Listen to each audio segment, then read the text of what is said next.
کہ کوئی بھی اجنبی ہماری ٹیکسی میں بیٹھے ہم اسے چیکنگ کے لیے سب سے پہلے چیکنگ آفس لے آئیں، ورنہ نہ صرف ہمارا لائسنس کینسل ہو سکتا ہے بلکہ ہماری ٹیکسی بھی ضبط ہو سکتی ہے۔ ٹیکسی ڈرائیور نے جواب دیا۔ سیکیورٹی چیف الیگزینڈر کو جانتے ہو؟ عمران نے پوچھا۔ جی ہاں جناب، وہی تو یہاں کے اصل حاکم ہیں، ان کا حکم چلتا ہے ٹارسٹن میں۔ ٹیکسی ڈرائیور نے قدرے تلخ لہجے میں جواب دیا۔ ان کی رہائش گاہ کہاں ہے؟ عمران نے پوچھا۔ آفیسر کالونی میں ان کی رہائش گاہ ہے، وہ یہاں کے مشہور آدمی ہیں، ٹیکسی ڈرائیور نے جواب دیا، اور عمران نے اس بات میں سر ہلا دیا۔ تھوڑی دیر بعد ٹیکسی ڈرائیور نے انہیں ایک 3 منزلہ جدید طرز کے ہوٹل کے سامنے ڈراپ کر دیا۔ عمران نے اسے کرائے کے ساتھ ساتھ لمبی چوڑی ٹپ بھی دے دی۔ ٹیکسی ڈرائیور نے اسے دوبارہ سلام کیا۔ اس کا چہرہ مسرت سے کھل اٹھا تھا۔ جناب، یہاں اگر آپ کو ٹیکسی کی ضرورت ہو تو آپ مجھے اس ہوٹل سے ہی کال کر سکتے ہیں۔ میرا نام روڈنی ہے، یہاں کے سب لوگ مجھے اچھی طرح جانتے ہیں۔ مجھے آپ کی خدمت کر کے خوشی ہوگی۔ ٹیکسی ڈرائیور نے کہا۔ ٹھیک ہے، ضرورت پڑی تو ہم تمہیں کال کر لیں گے، عمران نے کہا، اور پھر وہ تیزی سے ہوٹل کی طرف بڑھ گیا۔ ہوٹل میں سب سے پہلے ان کے کاغذات دیکھے گئے، اور جیسے ہی انہوں نے کاغذات پر چیکنگ کی موٹی موٹی مہریں لگی ہوئی دیکھیں، انہیں فوری کمرے دے دیے گئے۔ اس قدر سخت چیکنگ کا مطلب ہے کہ یہاں ان لوگوں کا انتہائی ہولڈ ہے۔ صدیقی نے کمرے میں بیٹھتے ہی کہا۔ وہ سب عمران کے کمرے میں موجود تھے۔ اگر ہم نے اسپیشل میک اپ نہ کیا ہوتا تو اب تک ہم نہ جانے کہاں پہنچ چکے تھے، لیکن ایک فائدہ اس چیکنگ کا ضرور ہوا ہے کہ اس الیگزینڈر کی ٹپ مل گئی ہے۔ اب اس سے مزید معلومات مل سکتی ہیں۔ کھانا کھانے کے بعد میں اور چوہان اس کے انٹرویو کے لیے جائیں گے، عمران نے کہا، اور سب نے اس بات میں سر ہلا دیے۔ اور پھر کچھ دیر آرام کرنے کے بعد ان سب نے نیچے ڈائننگ ہال میں کھانا کھایا، اور اس کے بعد عمران باقی ساتھیوں کو آرام کرنے کا کہہ کر چوہان کو ساتھ لے کر ہوٹل سے باہر آ گیا۔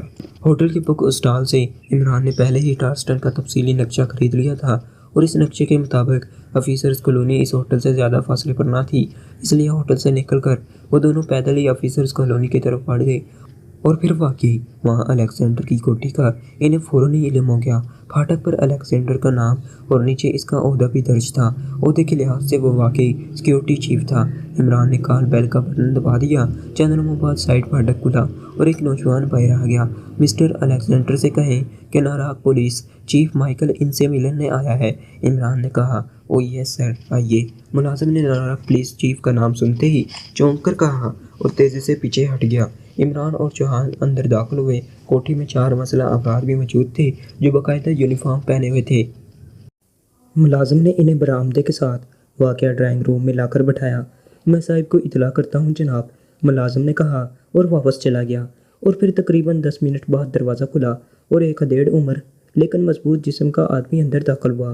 اس کے جسم پر 3 پیس سوٹ تھا اور چہرے پر پولیس والوں کی مخصوص کرکتی موجود تھی۔ میرا نام الیگزینڈر ہے اور میں سیکیورٹی چیف ہوں، آنے والے نے اندر داخل ہوتے ہی اپنا تعارف کراتے ہوئے کہا۔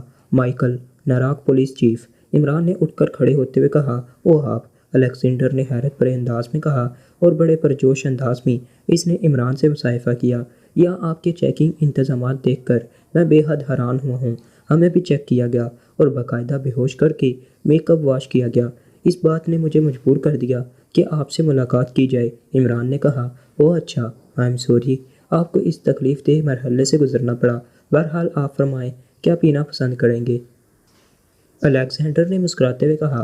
شکریہ، ہم ابھی کھانا کھا کر اور پیک پلا کر آئے ہیں، کسی تکلف کی ضرورت نہیں۔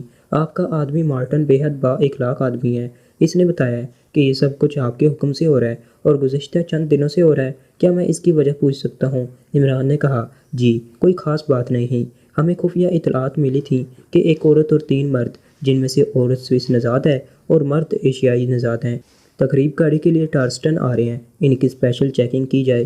چنانچہ یہ چیکنگ شروع کی اور ہم نے انہیں پکڑ بھی لیا ہے، الیگزینڈر نے جواب دیا۔ تو عمران بے اختیار چونک پڑا۔ پکڑ لیا ہے؟ کب؟ عمران نے چونک کر پوچھا۔ 2 گھنٹے پہلے کی بات ہے، اور ان کے پکڑے جانے کے بعد چیکنگ بھی ختم کر دی گئی ہے۔ میں ابھی آفس سے واپس آیا ہوں۔ چیکنگ ختم کرنے کے احکامات دے کر الیگزینڈر نے جواب دیتے ہوئے کہا۔ او گڈ، ویسے آئیڈیا شاندار ہے، لیکن مسئلہ یہ ہے کہ یہاں تو یہ آئیڈیا کام دے سکتا ہے، ناراک میں نہیں۔ ویسے یہ لوگ اب جیل میں ہوں گے، میرا مطلب ہے وہ تقریب کار، عمران نے مسکراتے ہوئے کہا۔ جی ہاں، ظاہر ہے، الیگزینڈر نے جواب دیا، لیکن عمران اس کے چہرے پر ابھرنے والے تاثرات سے ہی سمجھ گیا کہ جواب صرف روٹین کا ہے۔ اوکے مسٹر الیگزینڈر، شکریہ، آپ کا کافی وقت لیا۔ اب اجازت دیجیے، آپ بھی ابھی آفس سے آئے ہیں، تھکے ہوئے ہوں گے، آپ کو آرام کی ضرورت ہے۔ عمران نے اٹھ کر کھڑے ہوتے ہوئے کہا، اوہو شکریہ، ویسے آپ سے ملاقات کر کے مجھے بہت مسرت ہوئی ہے۔ الیگزینڈر نے بھی اٹھ کر کھڑے ہوتے ہوئے کہا، لیکن دوسرے لمحے وہ بری طرح چیختا ہوا اچھل کر نیچے گرا۔ عمران کا بازو بجلی کی سی تیزی سے گھوما تھا، اور پھر جیسے ہی الیگزینڈر نیچے گرا، عمران کی لات بجلی کی سی تیزی سے حرکت میں آئی اور کنپیٹی پر بھرپور ضرب کھا کر الیگزینڈر چیخ بھی نہ سکا اور اس کا جسم ایک زوردار جھٹکا کھا کر ساخت ہو گیا۔ آؤ چوہان، اب باہر موجود سب افراد کا خاتمہ ضروری ہو گیا ہے، عمران نے کہا، اور جیب سے مشین پسٹل نکال کر وہ دروازے کی طرف بڑھ گیا۔ چوہان اس کے پیچھے تھا، اور پھر باہر نکلتے ہی ان دونوں کے مشین پسٹل پلک جھپکنے میں شعلے اگلنے لگے اور برآمدے میں موجود چاروں مسلح افراد چیختے ہوئے نیچے گرے اور بری طرح تڑپنے لگے۔ وہ دونوں بھاگ کر راہداری کی طرف بڑھے تو اسی لمحے وہی نوجوان جو انہیں یہاں لے کر آیا تھا دوڑتا ہوا برآمدے میں نمودار ہوا۔ دوسرے لمحے چوہان کے مشین پسٹل سے نکلنے والی گولی کھا کر وہ چیخ کر الٹ کر گرا اور تڑپنے لگا، اور تھوڑی دیر بعد وہ سارے کوٹھی میں گھوم گئے۔ دو اور ملازم موجود تھے، وہ دونوں بھی ختم ہو گئے۔ الیگزینڈر کے بچے وغیرہ موجود نہیں تھے، یا تو اس نے سرے سے شادی نہیں کی تھی یا پھر وہ کہیں گئے ہوئے تھے۔ اب تم باہر کا خیال رکھو گے، میں الیگزینڈر سے پوچھ گچھ کر لوں، عمران نے واپس ڈرائنگ روم کی طرف بڑھتے ہوئے کہا۔ یہ کوٹھی ایک طرف کر کے ہے، ورنہ اب تو فائرنگ کی آوازیں سن کر کوئی نہ کوئی آ جاتا، چوہان نے کہا۔ یہ سیکیورٹی چیف کی کوٹھی ہے، اس لیے یہاں کوئی نہیں آئے گا۔ انہیں یہی خیال ہوگا کہ سیکیورٹی چیف صاحب یا اس کے آدمی فائرنگ کر رہے ہوں گے، انہیں تو یہ تصور بھی نہیں ہو سکتا کہ یہ فائرنگ ان کے خلاف بھی ہو سکتی ہے، عمران نے کہا، اور دوسرے لمحے دوڑ کر وہ واپس ڈرائنگ روم میں پہنچ گیا۔ جب سے اسے الیگزینڈر نے بتایا تھا کہ ایک سوئس نژاد عورت اور 3 ایشیائی مرد پکڑے گئے ہیں، اس کا ذہن زلزلے کی زد میں تھا۔ یہ لامحالہ جولیا اور اس کے ساتھی تھے، اور ان کا یہاں پہنچنے کا مطلب تھا کہ ولاڈی بھی یہاں ہے، اور انہوں نے وہاں ولنگٹن میں باقاعدہ اپنی شناخت کرا دی تھی، اس لیے ریڈ رنگ کو ان کی اصلیت کا بھی علم تھا، اور انہیں یہ بھی معلوم تھا کہ یہ لوگ یہاں بھی پہنچیں گے، اور ظاہر ہے ان کے چہروں پر لامحالہ عام سا میک اپ ہوگا، اس لیے وہ چیک ہو گئے تھے۔ ڈرائنگ روم میں پہنچ کر عمران نے جھک کر فرش پر بے ہوش پڑے ہوئے الیگزینڈر کا ناک اور منہ دونوں ہاتھوں سے بند کر دیا، اور چند لمحوں بعد ہی اس کے جسم میں حرکت کے تاثرات نمودار ہونے لگے تو عمران نے سیدھا ہو کر کھڑا ہو گیا۔ چند لمحوں بعد الیگزینڈر نے کراتے ہوئے آنکھیں کھول دیں، اور پھر جیسے اس کا جسم اٹھنے کے لیے سمٹنے لگا، عمران نے پیر اس کی گردن پر رکھ کر موڑ دیا، اور الیگزینڈر کا سمٹتا ہوا جسم یکلخت ایک جھٹکے سے سیدھا ہو گیا۔ اس کا چہرہ مسخ ہوتا چلا گیا اور حلق سے کڑکڑاہٹ کی آوازیں نکلنے لگی۔ بولو، کہاں ہیں وہ لوگ، بولو، عمران نے پیر کو ذرا سا پیچھا کرتے ہوئے گرا کر کہا۔ فاسٹ ہوسٹ، الیگزینڈر نے بھڑکتے ہوئے لہجے میں کہا، کہاں ہے یہ فاسٹ ہاؤس، کون انچارج ہے، پوری تفصیل بتاؤ، عمران نے تیز لہجے میں کہا۔ میمکن انچارج ہے، میمکن، الیگزینڈر نے جواب دیا، اور پھر عمران نے اس سے سوال کر کے فاسٹ ہاؤس کے بارے میں پوری تفصیل پوچھ لی۔ کیا ڈان جان بھی فاسٹ ہاؤس میں ہوتا ہے، عمران نے پوچھا۔ وہ ہیڈ کوارٹر میں ہوتا ہے، خفیہ ہیڈ کوارٹر میں، الیگزینڈر نے جواب دیتے ہوئے کہا۔ کہاں ہے وہ ہیڈ کوارٹر، عمران نے پوچھا، لیکن جلد ہی اسے معلوم ہو گیا کہ الیگزینڈر ہیڈ کوارٹر کے بارے میں کچھ نہیں جانتا، اور نہ ہی وہ ولاڈی کے بارے میں کچھ جانتا ہے، تو اس نے پیر کو موڑ دیا، اور الیگزینڈر کا جسم ایک زوردار جھٹکا کھا کر سیدھا ہو گیا۔ وہ ختم ہو چکا تھا۔ عمران تیزی سے واپس مڑا اور پھر دروازے سے باہر آ گیا۔ آؤ چوہان، عمران نے کہا، اور برآمدے کی سیڑھیاں اتر کر وہ فاٹک کی طرف بڑھتے بڑھتے رک گیا۔ فوری طور پر اس الیگزینڈر کی سرکاری کار سے فائدہ اٹھایا جا سکتا ہے، عمران نے پورچ میں کھڑی ہوئی کار کی طرف بڑھتے ہوئے کہا۔ ادھر گراج میں پرائیویٹ کار بھی ہے، عمران صاحب، اچانک چوہان نے کہا تو عمران چونک پڑا، اور دوسرے لمحے بائیں طرف دیکھتے ہی اس نے سر ہلا دیا۔ ادھر واقعی کھلے گراج میں ایک سفید رنگ کی کار موجود تھی، جبکہ پورچ میں کھڑی ہوئی کار پر سیکیورٹی کے الفاظ واضح طور پر لکھے ہوئے تھے، اور اس پر فلیش لائٹس بھی موجود تھیں۔ چلو اسے باہر نکالو، جلدی کرو، عمران نے چوہان سے کہا، اور پھاٹک کی طرف بڑھ گیا۔ چوہان دوڑتا ہوا اس گراج کی طرف بڑھ گیا۔ چابیاں کار کے اندر ہی موجود تھیں، اور کار بھی فوراً ہی سٹارٹ ہو گئی، اس لیے چند لمحوں بعد وہ دونوں کار میں بیٹھے آفیسرز کالونی سے باہر آ گئے۔ عمران نے کار کا رخ اس ہوٹل کی طرف کر دیا۔ کار روک کر ساتھیوں کو بلا لاؤ، ہمیں فوری ریڈ کرنا ہوگا، عمران نے ہوٹل کے سامنے پہنچ کر کہا، اور چوہان سر ہلاتا ہوا کار سے اترا اور تیز تیز قدم اٹھاتا ہوٹل کی طرف بڑھ گیا، جبکہ عمران کھسک کر ڈرائیونگ سیٹ پر آ گیا۔ وہ اب بڑی بے چینی سے اپنے ساتھیوں کی آمد کا منتظر تھا۔ تو دوستو، اس کے ساتھ ہی اس ناول کا تیسرا سنسنی خیز حصہ یہیں ختم ہوتا ہے، لیکن دوستو ٹھہریے، کیا عمران جولیا اور اس کے ساتھیوں کو وقت پر بچا سکے گا یا نہیں، اور کیا وہ ولاڈی تک پہنچ سکیں گے؟ یہ سب کچھ جاننے کے لیے دیکھیے اس ناول کا چوتھا اور آخری حصہ صرف اردو صفحہ چینل پر۔ اس کے لیے چینل کو سبسکرائب کر لیں اور بیل کو ضرور پریس کر دیں۔ شکریہ اینڈ اللہ حافظ۔